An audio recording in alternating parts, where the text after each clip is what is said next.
Hello, everyone.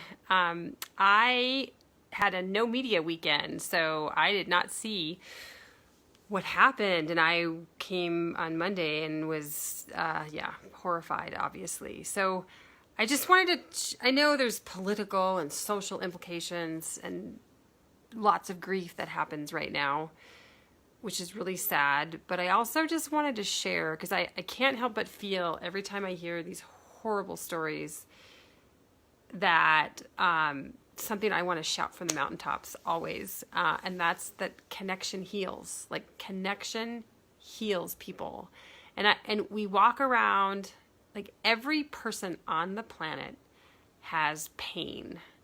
Every person on the planet is hurting in some way or another, and we in our especially in our Western culture we isolate ourselves.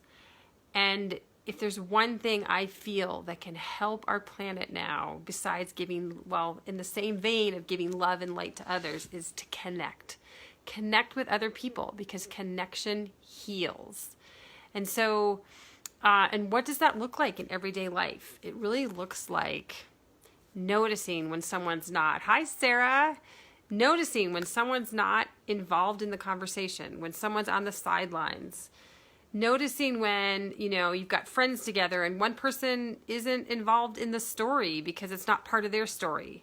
So that's just another way. Sometimes you have to stop that particular conversation and then let that person join in because connection heals. Like we have a responsibility as human beings. And obviously I'm passionate about this because I also work with parents and helping them to understand how to create neural pathways for children of connection, because so many adults have a pattern of broken connection in their lives and we don't know how to connect with people, and it's one of the most important things we can do. And so if you're a person who can do that, we have a responsibility. We should take ownership of working with other people and supporting other people in feeling connected.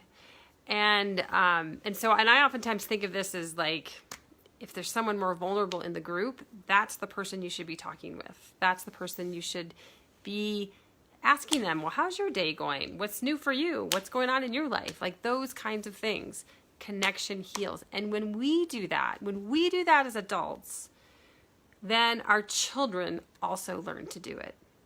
And this is one way. There's so many things that need to happen here, obviously, but this is one way to change patterns, social patterns that are happening in our society. And one way we can change how kids interact with each other, because the adults are taking ownership of what we need to do socially to support people who are in our communities, who, the person in the wheelchair, the person who doesn't necessarily look like everyone else, whether it's the color of their skin or how they walk or how they talk. There's nothing better than going to that person and just saying, hi, how are you today? And connecting with them, because connection heals over and over again. And this is what I do for a living. This is what I do for my job and my heart and my passion. And I see it every single day that connection heals.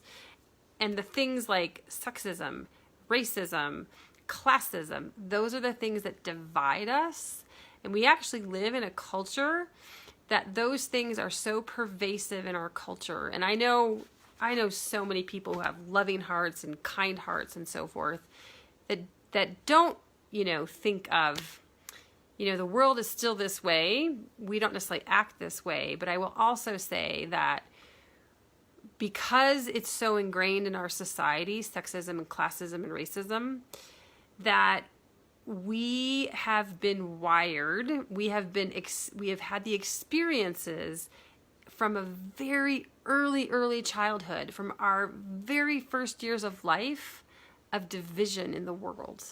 So even if your parents weren't this way, we have felt and we've had this sensory experience of feeling division in the world. That's really a part of what racism and classism are, and sexism as well.